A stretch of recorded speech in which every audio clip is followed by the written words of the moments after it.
안녕하세요. 백만송입니다. 저는 의료인으로 오랜 기간 근무를 하고 있는데요. 마음과 몸의 건강에 관심을 가지고 관찰하고 실천하다 보니 우리 몸을 좀 더 통합적으로 바라보게 되었고 그런 내용을 다룬 책들이 좀 더 마음에 와닿았습니다. 오늘 소개해 드리는 책은 100년 면역력을 키우는 짠맛의 힘입니다. 이 책은 짠맛에 대한 편견을 많이 다뤄주고 그것에 반박하는 등 어떤 면에서는 조금 통쾌한 점도 있다고 생각한 책입니다. 짜게 먹어야 한다 혹은 싱겁게 먹어야 한다의 이분법적인 이론에서 벗어나 본인 몸에 알맞는 소금 섭취 방법을 찾는 기회가 되시기를 바랍니다. 그럼 책 속으로 들어가 보겠습니다. 우리 몸에 숨겨진 짠맛의 비밀. 피와 땀, 눈물의 짠맛. 살려면 소금이 필요하다. 우리 몸을 흘러다니는 물은 소금물이다. 그래서 피와 땀, 눈물 모두 짜다. 분비물뿐 아니라 뼈와 살, 혈액에도 소금이 들어있다. 소금은 인체의 구성 성분이면서 조직과 조직, 혈액과 세포, 뇌와 신경을 두루 연결하는 데 필수 성분이다. 논란의 여지 없이 살기 위해선 소금이 반드시 필요하다. 소금이 없으면 숨을 쉴 수도, 근육을 움직일 수도 없고 영양분을 소화시킬 수도, 몸이 음식을 받아들일 수도, 배설을 제대로 할 수도 없다. 호흡도 체온 조절도 안 되고 두뇌 활동도 불가하다. 소금은 신경 전달 신호를 보내는 데 사용되고 소화와 흡수, 배설에도 동원되며 혈액의 pH를 조절하고 전해질과 항상성 유지에도 꼭 필요하다. 혈액과 체액의 구성 성분이면서 삼투압 작용을 일으켜 피를 흐르도록 만들어준다. 소금이 있어야 우리 몸 가운데 60에서 70%에 해당하는 수분, 혈액과 체액이 제대로 된 역할을 할 수 있다. 피가 제대로 흐르지 않아 순환이 잘 안되면 영양분과 호르몬도 전달되지 않아서 세포와 기관이 제대로 기능할 수 없다. 그럼 왜 의사들은 소금을 처방하지 않는 걸까? 방식은 다르지만 이미 오래전부터 병원에서는 소금을 쓰고 있다. 사실 소금을 가장 많이 쓰는 곳이 바로 병원이다. 먹어서 보충하는 방식이 아니라 정맥에 직접 주사하는 방법으로 아픈 사람이 병원을 찾을 때 가장 많이 맞는 수액이 바로 생리식염액, 즉 소금물이다. 기초수액은 특별한 약물이 들어있는 것이 아니라 염화나트륨 용액이다. 가장 많이 쓰는 0.9% 생리식염액은 1000ml 중 염화나트륨의 함량이 9g이다. 생리식염 용액에서 생리는 혈액 농도와 같은 삼투압을 지닌다는 의미고 혈액 중에 녹아있는 여러 물질의 용도와 가장 비슷한 상태로 만들어진다. 용도에 맞춰 포도당이나 아미노산 등 영양분을 첨가해 제조하지만 기본은 염화나트륨 용액이다. 수액을 맞고 난 뒤 기운이 나고 컨디션이 회복되는 것은 수액 안에 있는 특별한 약물 때문이 아니다. 수분과 체액이 보충되고 혈액순환이 고루되어 피가 잘 통하고 기분, 즉 기의 분할이 좋아지기 때문이다. 수액 자체로 어떤 양리작용을 해설하기보다 전해질과 나트륨 농도가 맞아 피가 돌면서 노폐물을 짜내고 독소가 배출되어 생기를 되찾는 것이다. 인체의 근육과 신경, 모든 세포는 정기적 신호로 정보를 생산하고 전달한다. 전해질 이상이 오면 몸속에 미세한 전류가 흐를 수 없어 신경 자극 전달이 되지 않는다. 자동차에 연료를 가득 채워도 배터리에 정기적 자극 없이는 움직일 수 없다. 건강에 좋다는 것을 잘 챙겨 먹어도 소금이 빠지면 생체 전기가 부족해져 기운이 없고 극도로 피곤해지고 무기력해진다.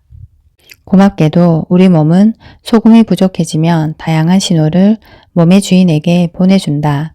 구토, 어지럼증, 두통, 구역질, 무기력, 신경이상, 염증, 통증, 가려움증, 저리거나 굳는 증상, 땀 조절과 열 조절 이상, 뇌 활동 이상, 근육 이상, 가스가 차고 더부룩함, 하품, 구취, 지독한 냄새 등 다양한 정신적, 육체적 문제가 나타난다. 소금과 물이 많이 부족하면 전해질 이상이 생기면서 생체 전기의 흐름이 끊기는 위험한 상태가 될 수도 있다. 병원에서 응급 환자에게 식염수를 주사하고 수술 도중에도 주입하는 것은 수술 도중 쇼크를 막기 위해서다. 소금이 건강에 해롭다고 하면서 소금물을 가장 많이 쓰는 곳이 바로 병원인 셈이다. 이는 물과 소금이 생명을 영위하는데 얼마나 중요한 역할을 하는지 반증해준다. 소금 섭취는 뇌가 결정할 문제. 황금에 비견되며 월급으로 대신할 만큼 귀한 대접을 받던 소금이 왜 이렇게 과시를 받는 처지가 되었을까? 짜게 먹으면 고혈압이 과학적으로 증명된 사실처럼 인식되면서 소금은 소리 없는 살인자, 성인병의 근원 같은 억울한 꼬리표를 달게 되었다. 소금이 우리 몸과 삶에서 어떤 일을 하는지 제대로 알기도 전에 무지막지한 오해부터 쌓이게 된 것이다. 맛은 있지만 건강을 위해서는 멀리해야만 하고 심각한 중독을 부른다는 오해까지 사고 있다. 저염식을 할 필요가 없는 사람, 심지어 소금이 정말 필요한 사람까지 못 먹고 있으니 문제가 심각하다. 의료계와 학계뿐 아니라 정부까지 나서서 강력한 저감화 정책을 펴고 있는 것을 보면 명확한 과학적 근거가 있을 거라고 생각들을 하지만 사실은 그렇지가 않다. 과학적이라고 할 만한 명확한 근거가 없는데도 잘못된 믿음이 수십 년을 이어져 오고 있다.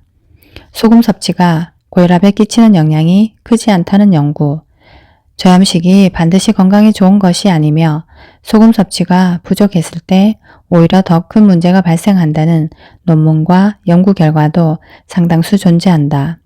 또한 기존의 여러 연구 논문을 메타 분석한 연구들 가운데 소금 제한, 저염식 정책은 과학적이지 않을 뿐 아니라 그 근거가 미약하다며 전면 수정해야 한다는 주장도 계속 발표되고 있다. 우리나라 보건당국이 세계보건기구와 미국이 내세운 기준을 근거로 삼아 저염식 정책을 펼치는 동안 미국에서는 한국이나 일본처럼 소금 섭취를 늘려야 한다고 주장하는 목소리도 나오고 있다. 소금 섭취량이 많은 한국과 일본, 프랑스 등이 비만 인구도 적고 심혈관계 질환 발생률이 낮다면서 미국의 저염식 정책을 중단해야 한다고 주장하기도 한다. 미 고혈압학회 회장이었던 데이비드 맥캐런 박사는 소금 섭취는 뇌가 결정할 문제이지 정책적으로 관여할 일이 아니다 라고 일갈했다. 미국의 심혈관 전문의이자 학자 제임스 디니 콜란토니오도 더 솔트 픽스에서 소금에 대한 잘못된 인식을 바로잡아야 한다고 주장한다. 소금 제한은 과학적 근거에 기반한 것이 아니라고 하면서 그동안 발표된 소금 관련 연구 논문들을 분석하여 다양한 반증 사례를 들고 있다.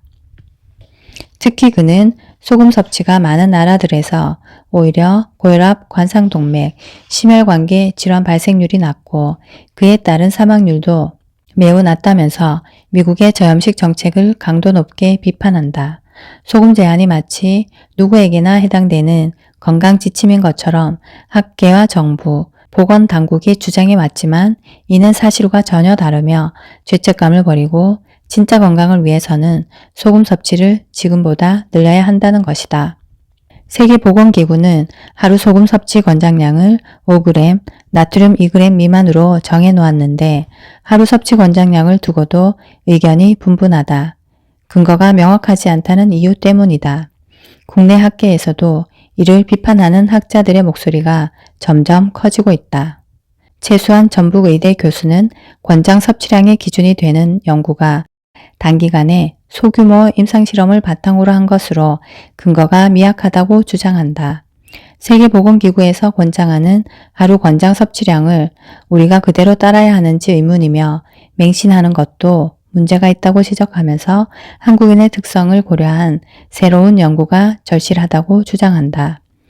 저염식이 건강에 좋다는 근거는 지극히 미약하며 그 반대 연구 결과도 많은데 나트륨 하루 2g 미만 섭취 제한은 고혈압, 당뇨 환자뿐 아니라 일반인에서도 심혈관계 질환의 사망률을 증가시킬 수 있다고 하면서 그는 저염식 식단을 제고해야 한다고 강조한다. 세상에 똑같은 몸은 없다. 소금에 대한 오해를 풀고 충분히 섭취하면 놀라운 변화를 경험하게 된다.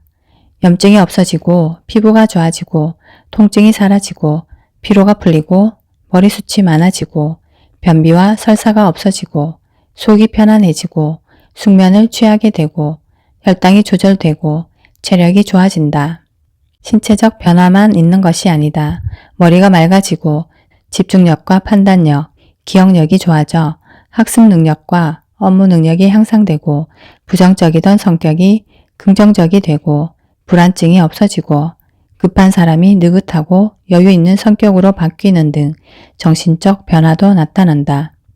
이쯤 되면 소금이 무슨 만병통치약이라도 되느냐고 할 수도 있겠다. 당연한 이야기지만 소금은 만병통치약이 아니다. 만병통치약이 아니듯 만병의 근원도 아니고 건강을 해치는 원흉 역시 아니다. 어떤 식품이나 물질도 그것 자체로 약이거나 독인 것은 없다. 얼마나 먹느냐, 즉 양의 문제이고 다른 식품이나 물질과의 균형 관계의 문제다. 소금 속 나트륨이 문제라면 나트륨 섭취량만 따져서는 알 수가 없다. 나트륨 섭취량만 따로 떼놓고 볼 것이 아니라 나트륨 흡수 배출과 관련 있는 물 섭취량, 칼륨이나 카페인 등의 섭취량이 얼마나 되는지를 함께 살펴봐야 한다. 어떤 물질이든 그것만 단독으로 떼놓고 분석하는 것은 의미가 없다. 맥락을 알아야 본질이 보인다. 사실 우리는 소금만 먹고 살지 않는다. 밥도 먹고 반찬도 먹고 커피도 마시고 과일도 챙겨 먹는다. 곡류와 나물, 채소 비중이 여전히 높은 한국인의 경우 칼륨 섭취량이 결코 적지 않다. 삼겹살을 먹을 때도 상추쌈에다 파절임을 같이 먹고 밥을 꼭 먹으며 김치는 기본으로 챙긴다. 나트륨 폭탄이라는 김치찌개, 된장찌개 등 국물 음식에는 나트륨만 있는 것이 아니다.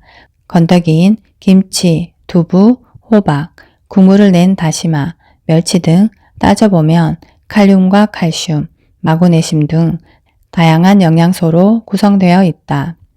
게다가 국물 형태로 물과 함께 먹다 보니 나트륨 양이 많다고 해도 물에 희석되어 염분 농도는 오히려 낮아진다. 세계보건기구가 정한 나트륨 섭취 기준 2g과 한국인 섭취량 4g을 단순 비교하면 2배나 많아서 과도하게 먹고 있는 것처럼 보이지만 그 내용을 들여다보면 그렇지가 않다. 다양한 음식의 조합이 주는 상호작용은 무시하고 오로지 나트륨 양만을 추정해 절대량인 것처럼 통계를 낸 뒤 많고 적음을 논하는 것이 과연 과학적이고 합리적인 일인지 의문이다. 이런 변수들을 모두 감안해 아주 정밀하게 그룹별 소금 섭취량의 통계를 냈다고 하더라도 여전히 중요한 문제 한 가지가 남는다. 그 소금 누가 먹느냐이다. 이는 소금과 관련된 논란에서 가장 중요하지만 항상 빠져있는 핵심 질문이다. 소금 자체는 독도 약도 아니다. 그 소금과 만날 몸, 그 소금과 상호작용을 일으킬 사람에 따라 독이 될 수도 약이 될 수도 있다. 똑같은 양의 소금이라도 누가 먹느냐에 따라 다른 반응이 나타난다. 어떤 물질의 치사량을 연구할 때 항상 몸무게를 고려해야 하는 이유도 같은 양이라도 먹는 사람에 따라 그 효과와 영향력이 다르게 작용할 수 있기 때문이다. 소금뿐 아니라 다른 영양소도 마찬가지다. 칼로리, 지방, 칼슘, 어느 한 가지도 표준 권장량을 정해 놓을 수 있는 것이 아니다. 권장량의 기준을 더 올리느냐 내리느냐 논란이 분분하지만 생명 입장에서 보면 의미 없는 논쟁이다. 현대의학은 사람의 상태를 정량화시켜 놓고 절대적 수치를 기준으로 정상 또는 표준이라고 말한다. 그러나 사람의 몸은 기계가 아니다. 똑같은 사양에 동일한 기계를 사용한다고 해도 사용자가 어떻게 쓰느냐에 따라 연료나 전력 공급이 달라진다. 하루에 몇 시간 정도 사용하는지, 어떤 프로그램이나 앱을 돌리는지에 따라 전력 소모가 다르다. 한 번 충전해 며칠을 쓰기도 하고 하루를 못 넘기고 수시로 충전해야 하는 경우도 있다. 하물며 생명체인 인간은 그런 기계와 비교 자체가 불가하다. 5g은 어떤 사람에게는 충분할 수 있어도 어떤 사람에게는 턱없이 부족한 양이다. 소금 1티스푼만 먹어도 속이 울렁거리고 구토를 하는 사람들이 있는가 하면 3티스푼을 먹어도 전혀 문제가 없고 오히려 컨디션이 좋아지는 사람들도 있다. 특히 몸에 염증이 있을 때는 5티스푼을 먹어도 전혀 거부감 없이 먹히면서 염증과 통증이 사라지는 경험을 한다.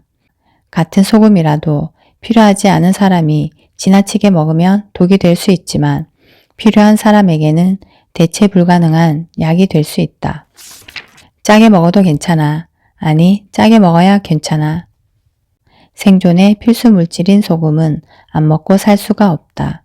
그동안 소금이 과하다 했을 때의 문제점만 부각시키느라 정작 소금이 부족했을 때 어떤 문제가 발생하는지에 대해서는 오랫동안 간과하고 지내왔다. 소금이 부족하면 생명이 위태로울 만큼 치명적일 수 있다. 소금이 없으면 숨을 쉬고 근육을 움직이고 심장을 뛰게 할 수 없다. 소화액이 분비되지 않으면 소화도 안 되고 어지럼증, 구토, 무기력, 불안, 염증, 저체온 등 신진대사와 혈액순환에 심각한 문제가 생긴다. 건강을 위해 저염식을 해야 한다고 주장하는 사람들 가운데 소금 대신 파, 마늘 같은 향신료나 과일 등으로 대체해 맛을 내거나 저염 요리법을 전파하는 사람도 있다. 파, 마늘, 후추, 괄청 등은 소금이 아니다. 매운맛과 짠맛은 전혀 다른 맛이다. 단맛으로 짠맛을 대체할 수는 더더욱 없다. 소금은 단지 짠맛을 내기만 하는 조미료가 아니다. 안 좋은 냄새를 눌러주고 기름기를 빼내고 조직을 탱글거리게 하고 연하게도 해준다. 맛과 풍미, 식감을 바꿔놓는다. 간의 핵심은 소금이다. 소금이 필요한 사람에게 소금 아닌 다른 것들은 대체제가 될 수 없다. 염분을 줄이기 위해 엉뚱한 것들을 에둘러 먹다 보면 결국 우리 몸은 그 소금기를 채우기 위해 끊임없이 다른 음식을 찾게 된다. 배가 부른데도 뭔가 부족하다고 여겨 자연스레 과식이나 폭식으로 이어진다. 저염식을 주장하는 쪽에서는 인간이 살아가는데 아주 적은 양의 소금으로도 충분하다고 말한다. 그저 숨쉬며 생존만 한다면 가능한 양일 수 있겠다. 그러나 우리는 현실에서 단순한 생존을 넘어 생활을 해야 한다. 생활 세계에서 우리는 일하고 공부하고 사랑하고 창조하고 스트레스도 엄청나게 받는다. 그 모든 활동에 에너지가 필요하고 쓰고 난 뒤에 짜내고 닦아내야 할 노폐물도 그만큼 많다. 몸으로 들어오는 것 못지않게 밖으로 배출해야 할 것이 쌓여간다. 소금은 그런 찌꺼기를 품어 땀이나 소변을 통해 밖으로 짜내고 빼낸다. 보통 하루에 10.5g에 달하는 염분이 소변과 대변, 땀으로 빠져나가는 것으로 알려져 있다. 생활 습관이나 사는 지역, 하는 일, 체질 등에 따라 소금의 필요량도 다를 수밖에 없다. 커피를 달고 사는 사람이라면 카페인의 이뇨작용으로 인해 소변 배출이 더 심하다. 수분과 함께 빠져나가는 나트륨 양도 상당하다. 요즘은 보통 하루에 커피 2-3잔 이상을 마시다 보니 카페인의 이뇨작용으로 몸속에 있던 수분과 함께 염분도 대량 빠져나간다. 카페인은 커피에만 있는 것이 아니다. 차나 요즘 많이 마시는 에너지 음료, 심지어 처방약에도 카페인이 들어있다. 그러다 보니 손실되는 물과 소금의 양이 상당하다. 이런 패턴이 계속되면 몸속은 만성적인 탈수 상태가 될 수밖에 없다.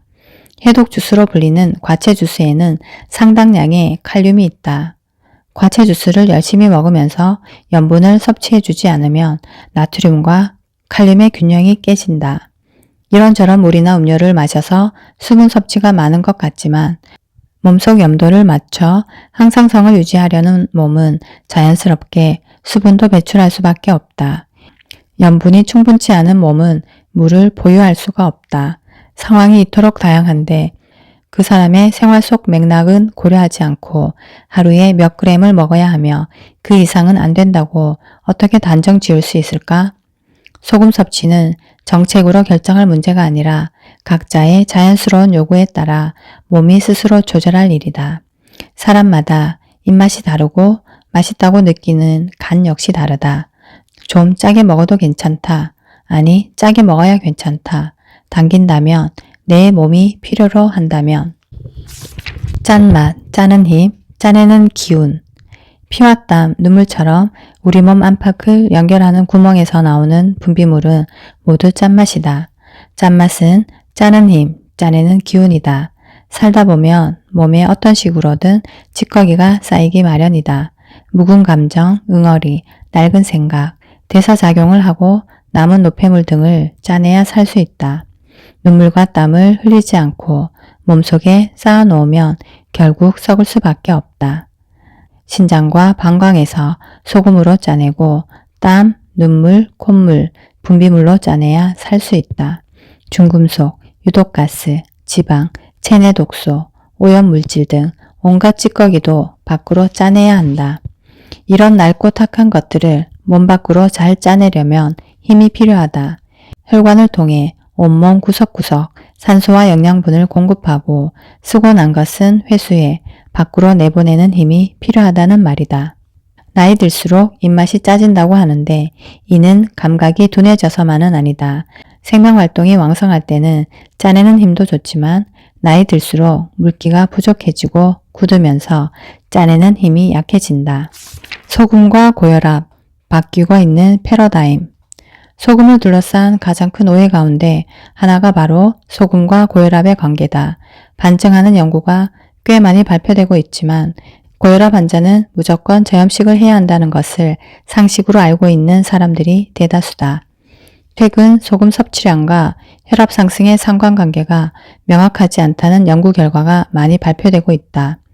사람에 따라 소금 섭취량이 혈압에 영향을 끼치는 부류가 있고 그렇지 않은 부류가 있다는 쪽으로 방향이 바뀌고 있다. 소금 섭취량이 증가하면 혈압이 올라가는 염 민감성과 소금 섭취량이 늘어나도 혈압에는 별다른 변화가 없는 염 저항성의 두 부류가 있는데 그 비율은 거의 반반이다. 명확하게 구분하기가 쉽지 않다. 즉, 세상의 절반은 소금을 먹어도 혈압과 아무 관계가 없다는 뜻이다. 소금 섭취가 혈압을 올리는 경우라고 해도 실제 혈압이 상승하는 폭은 그리 크지 않다. 동국대 심장혈관센터 이무영 교수는 소금과 고혈압 관련 논문들을 분석한 결과 나트륨 1g을 섭취하면 수축기 혈압 0.9mmHg가 올라간다고 했다. 소금 3g을 더 먹는다고 해도 혈압은 겨우 1mmHg에 오른다. 하루 동안 혈압 수치가 30에서 40mmHg를 오르내리는데 그에 비하면 1mmHg는 거의 무의미한 수치라고 할 수 있다. 혈압을 떨어뜨리기 위해 몸에 있는 수분을 빼는 이뇨 성분의 약물을 써서 혈압을 떨어뜨린다. 그러나 혈압 수치가 기준이 되다 보니 혈압을 떨어뜨리기 위해 몸에 있는 수분을 빼는 이뇨 성분의 약물을 써서 혈압을 떨어뜨린다. 그러나 혈액량이 늘어 혈압이 일시적으로 높아지는 것보다 더 심각한 것은 혈액량 부족이다. 혈액량이 부족하면 혈액 공급이 원활하게 이루어지지 않아 뇌혈관이나 감각기관, 손발 등 말초혈관이 막힐 수 있다. 나트륨이 혈압을 올린다고 소금 섭취를 줄이게 되면 물도 먹히지 않는다. 여기에다 이뇨 성분이 들어가 있는 혈압약 등을 먹게 되면 몸속의 수분은 더 부족해지고 혈액량은 줄어들 수밖에 없다. 수분 부족으로 혈액의 점성이 높아지고 이 탁해진 혈액을 걸러내려면 신장에 무리가 가고 시간이 지나 필터가 막히면서 신장은 제대로 기능하기가 더 어려워진다. 소금 섭취가 많아지면 물 섭취도 자연스럽게 늘어나는데 이때 일시적으로 혈압이 올라갈 수 있다. 그러나 이런 반응도 사람에 따라 다르다. 평소 수분 섭취는 많지만 염분이 부족했던 사람이라면 소금을 먹어도 생각처럼 물을 많이 마시지 않는다. 반면 수분이 부족했던 사람이 소금을 섭취하면 물 섭취도 늘어나 혈액량이 자연스럽게 늘어난다. 이 과정에서 일정 기간 혈압이 높아질 수 있지만 이것은 병적인 것이 아니라 생리적인 필요에 따른 것이다. 시간이 지나면서 몸이 스스로 수분과 염분의 균형을 찾으면 자연스럽게 조절되므로 크게 걱정할 일이 아니다. 우리 몸은 항상성 유지를 위해 스스로 체액을 일정한 농도로 맞춘다. 이 과정에서 불필요한 수분과 염분은 소변이나 땀으로 배출된다. 입맛대로 간을 할 자유. 귀에서 황금에 비견되었던 소금은 너무 흔해졌고 누구나 소금을 자유롭게 사고 팔 수 있게 되었다. 우리는 부족해서가 아니라 너무 많이 먹고 있어서 소금 섭취를 줄여야 한다는 시대를 살아가고 있다. 그러나 다산의 이야기는 여전히 유효하다. 과거처럼 소금 공급을 독점하고 세금을 과다하게 부과하지는 않지만 국가는 다른 방식으로 백성의 소금 소비에 관여하고 있다. 국민건강이라는 명목으로 정책적으로 저염식 저감화를 내세우며 소금 섭취량을 통제하는 중이다. 또한 학교와 병원, 공공기관은 세계보건기구의 권장 섭취량을 기준으로 싱겁게 먹기 운동을 벌이고 있다. 유치원과 학교에서는 짜게 먹으면 건강에 안 좋다는 지침대로 가르치고 TV와 신문에서는 나트륨 유해성에 대한 보도를 계속 내보낸다. 몸에 이상이 있어 병원에 갈 때마다 싱겁게 드세요, 짜게 먹으면 안 돼요 라는 소리를 자주 듣다 보니 어느 순간부터 소금은 성인병의 원인, 건강의 적이 되어버렸다. 사람마다 식성이 다르고 몸의 요구에 따른 필요량이 달라 각자 입맛에 맞춰 먹는 것이 자연스러운 일인데 요즘은 짜게 먹으면 미개인 취급을 받기도 한다. 소금은 너무 흔해졌지만 마음껏 먹을 수 없는 현실이라니 아이러니하다. 역사 이래로 개개인의 입맛에 국가가 이렇게까지 개입한 시대가 있었을까? 개인적 참견은 그렇다 쳐도 학교와 직장에서 건강과 예방의학을 내세우며 입맛에 개입하는 등 짠맛에 대한 참견은 거의 공포 수준에 가깝다. 별다른 이상이나 불편한 점이 없어도 건강검진에서 혈압 수치가 높으면 고혈압 진단과 함께 저염식을 해야 합니다 라는 소리를 듣는다. 그리 오래된 일도 아니다. 불과 얼마 전까지 해도 우리네 밥상에는 늘 간장 종지가 놓여 있었고 식당에는 소금이나 고춧가루 등 기본 양념이 구비되어 있었다. 누구든 원하는 대로 간을 해서 먹을 수 있었고 사람마다 자기 입맛에 맞는 간이 다르다고 여겼다.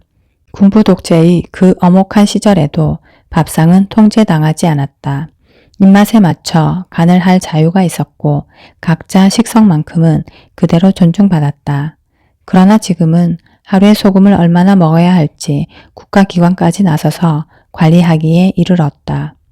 국민건강과 예방의학이라는 명분으로 저염식은 건강식이라는 전제 아래 정책이 만들어지고 예산이 세워지고 있다. 유치원부터 시작된 저염식 식단은 초등학교에서 중고등학교까지 이어진다. 나트륨 유해성 교육, 싱겁게 먹기 운동은 초중고등학교의 급식 메뉴 알림 공문에 빠지지 않고 등장하며 이젠 바른 식생활의 필수 지침이다. 아침 교양 프로그램을 시작으로 뉴스와 건강 프로그램, 늦은 밤 다큐 프로그램, 드라마 속 대사까지 병원, 학교, 공공기관, 대중매체에서까지 소금은 건강의 적, 질병의 원흉이 되어버렸다. 소금을 달갑지 않게 생각하며 자라난 세대가 어느덧 성인이 되었다. 또한 아이를 낳아 기르는 부모가 된 지금 임신에서도 저염식을 하고 이유식에도 간을 하지 않은 채 건강을 위해 싱겁게 먹이느라 무던히 애쓰고 있다. 그러나 아이러니하게도 아토피와 비염, 온갖 염증과 알레르기 질환은 오히려 늘어만 간다. 당기는 데는 그만한 이유가 있다. 잘 차린 코스 요리를 먹고 집에 와서 라면을 끓여 먹은 경험이 있는가? 뷔페에서 허리띠까지 풀어가며 수십 가지 음식을 먹었는데도 뭔가 허전하다는 느낌이 든 적이 없는가? 딱히 배가 고프지 않은데 자꾸 냉장고 문을 열었다가 닫고 다이어트를 한다고 온종일 참았는데 밤이 되면 무너져 야식을 먹고 좌절한 적은 없는가? 이런 일은 누구나 가끔 어쩌면 오늘도 경험한 일일 수 있다. 음식을 먹는 이유는 먹는 즐거움과 함께 그 음식이 지닌 기운을 취하기 위해서다. 기운은 에너지, 즉 힘이다. 사람은 음식을 먹어 힘을 만든다. 집중력과 지구력, 순발력, 이해력, 포용력 모두 힘이다.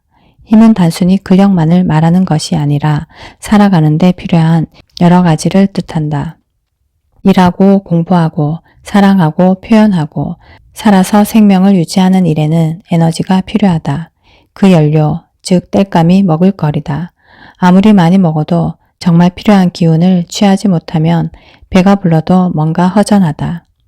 수십 가지의 화려한 요리보다 자작하게 끓인 된장찌개 하나가 맛있을 때가 있다. 밥을 잘 안 먹던 아이도 입에 맞는 반찬 하나만 있으면 밥 한 그릇을 뚝딱 해치운다. 골고루 먹어야 좋다는 생각에 이것저것 먹으려고 노력해도 자꾸 젓가락이 가는 반찬이 있다. 고민 끝에 무언가 먹었을 때 맛있게 잘 먹었어 라는 생각에 기분이 좋기도 하고 아까 그걸 먹을 걸이라고 후회하기도 한다.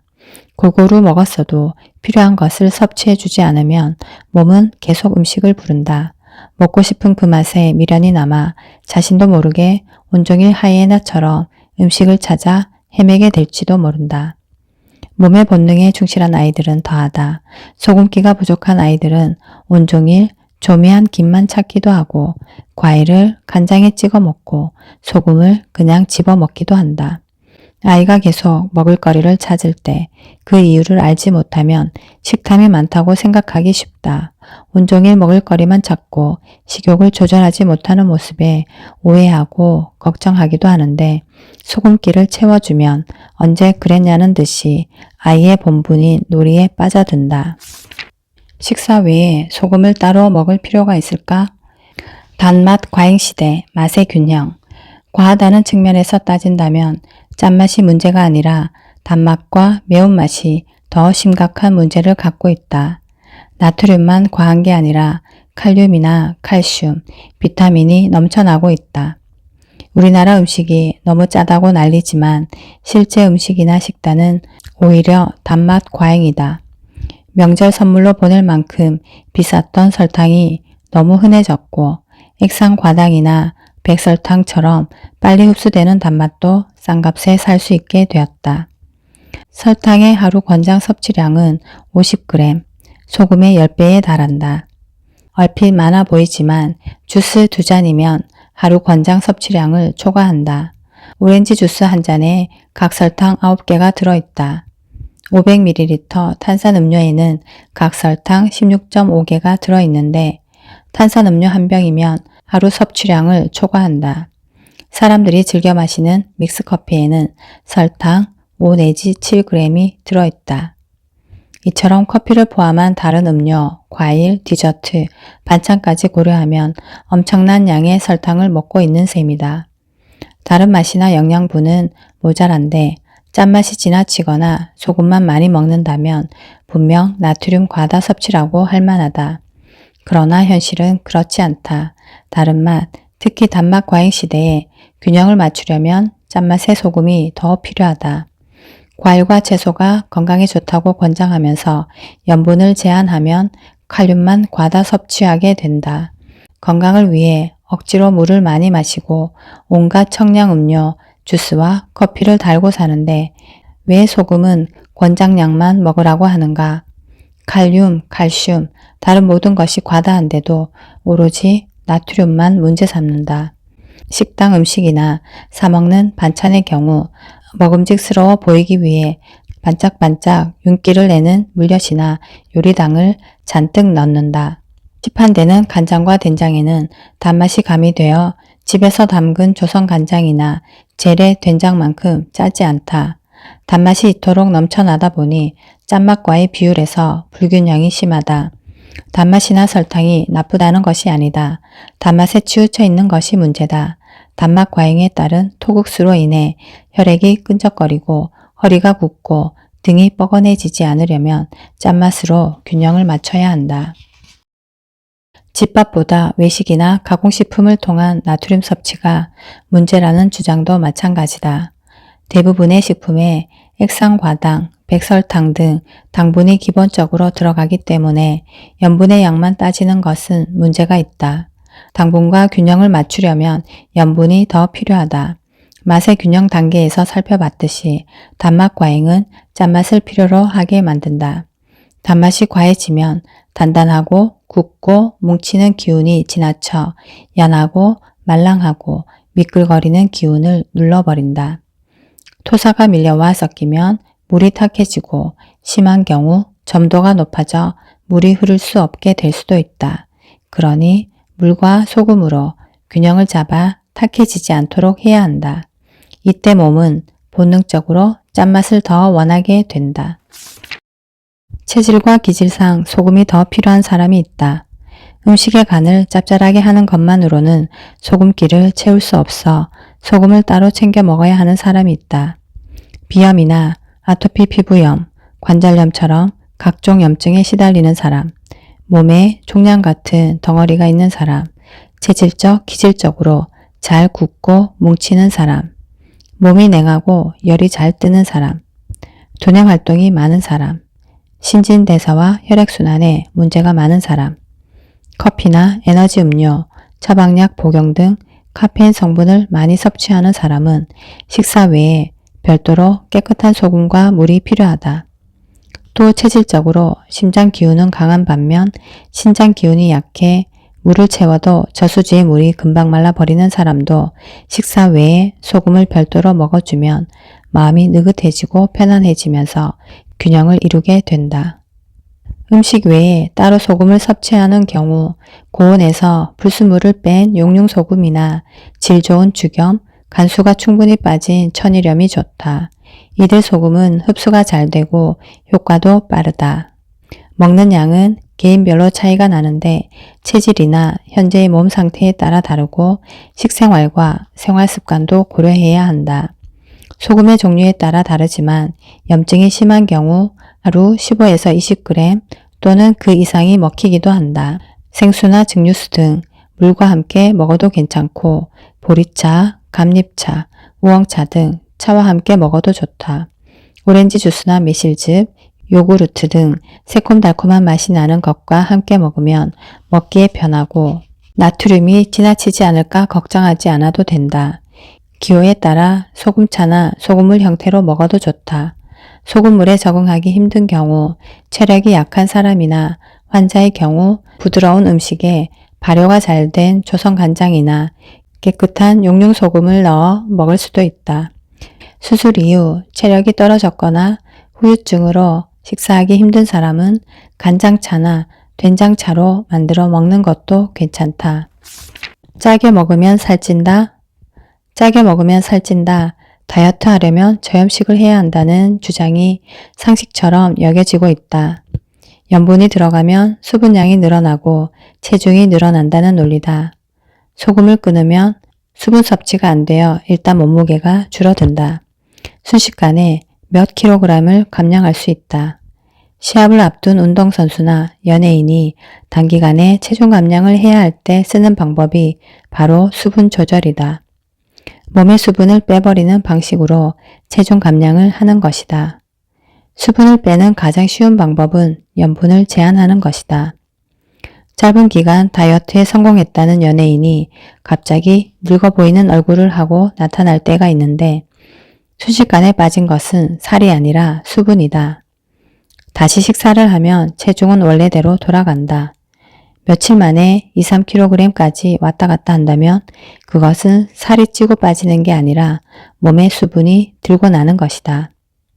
뼈나 근육의 무게는 며칠 만에 늘었다가 줄어들 수 없다. 그런데 저염식 다이어트를 하다 보면 심각한 문제가 발생할 수 있다. 우리 몸은 염분이 들어오지 않으면 체액의 염도를 맞춰 항상성을 유지하기 위해 소변 등으로 물기를 빼낸다. 수분이 빠져 체중은 줄어들지 모르지만 전체적으로는 그리 아름다운 모습이 아니다. 몸에 수분이 부족해 피부 탄력이 사라지면 사람은 순식간에 늙어 보인다. 단기간에 체중 감량을 한 복싱 선수는 피부가 마른 귤껍질처럼 되기도 한다. 모 연예인은 저염식 다이어트를 했다가 얼굴 피부가 축축 늘어지고 주름이 자글자글해 촌농 얼굴이라고 불리기도 했다. 계속 이야기하지만 피부를 위해 수분크림이나 수분젤을 바르는 등 보습을 중요시하면서 다이어트를 한다고 저염이나 무염식을 해버리면 피부 노화가 금방 찾아온다. 겉에서 아무리 수분 관리를 잘해줘도 몸속에 수분 공급이 안 되면 건조해질 수밖에 없다. 피부뿐 아니라 어지럼증, 탈수, 무기력, 두통 등 건강에도 적신호가 켜진다. 체중을 줄이려다가 더 중요한 건강을 잃게 된다. 간혹 저염식으로 건강하게 살을 뺐다는 연예인들 가운데 성공한 예가 있는데 식단을 보면 저염식이 아니다. 문어, 다시마, 김, 미역, 톳 등으로 씹는 욕구를 해결했다고 하는데 모두 바다에서 온 짭짤한 맛, 소금기가 있는 것들이다. 소금 간을 따로 하지 않았을 뿐이지 음식 자체로 염분을 섭취하고 있었던 셈이다. 건강하게 살을 빼려면 잘 먹어야 한다. 정말 몸이 필요로 하는 것을 채워줘야 한다. 입맛은 못 마시다. 짭짤한 것이 당기는데 엉뚱하게 염분 제한을 한다면 결국 과식, 폭식으로 이어지게 된다. 필요한 것이 들어가면 우리 몸은 만족하고 먹기를 그만둔다. 평소 소금기가 충분하면 고기나 라면이 당기지 않고 야식의 유혹에도 흔들리지 않는다. 채식의 무염식은 최악의 조합. 저염식과 무염식을 주장하는 사람은 밥과 채소에 소금이 있기 때문에 따로 섭취하지 않아도 된다고 말한다. 식물에도 나트륨이 있지만 나트륨만 있는 것은 아니다. 칼륨 비율이 훨씬 높은데 평균 0.02 대 1로 비율에서 큰 차이가 난다. 채식 위주의 식사를 하면서 소금을 먹지 않으면 이런 불균형이 심화된다. 채소류는 되게 쓴맛, 쌉싸래한 맛이 많고 칼륨 성분이 많은데 여기에 소금 간을 하지 않으면 맛과 영양의 균형이 깨진다. 나트륨 섭취를 줄이라고 하면서 나트륨 배출을 위해 칼륨이 많이 든 채소, 과일 등을 많이 섭취하라고 하지만 소금 섭취 없이 이런 종류의 식품만 먹으면 칼륨 과다가 된다. 칼륨 과다는 나트륨 과다 못지않게 위험한 증상을 동반한다. 다이어트나 건강을 목적으로 샐러드를 자주 먹으면서 드레싱조차 하지 않는 경우가 있는데 장기적으로 먹을 경우 염분 부족으로 여러 가지 증상에 시달릴 수 있다. 사실 나물이 싱거우면 정말 먹기 힘들다. 아이들이 채소나 나물을 싫어한다고 하지만 고사리, 시금치를 조선간장이나 소금으로 짭조름하게 무쳐주면 좋아하는 아이가 많다. 우리 조상들은 이 채소를 그냥 먹지 않고 된장이나 쌈장을 만들어 쌈을 싸서 먹거나 겉절이로 간을 해서 먹었다. 풀이 귀한 겨울에는 고사리, 호박 등 말린 나물을 무쳐 먹고 시래기를 만들어 먹었다. 채소가 들어간 요리는 간이 되어야 맛있다. 샐러드에 왜 드레싱을 뿌리고 생나물 무침에 왜 양념장을 끼얹어 먹을까? 육류는 그 자체로 짭조름한 맛이 있고 가공해 먹을 때도 간장이나 소금이 꼭 들어간다.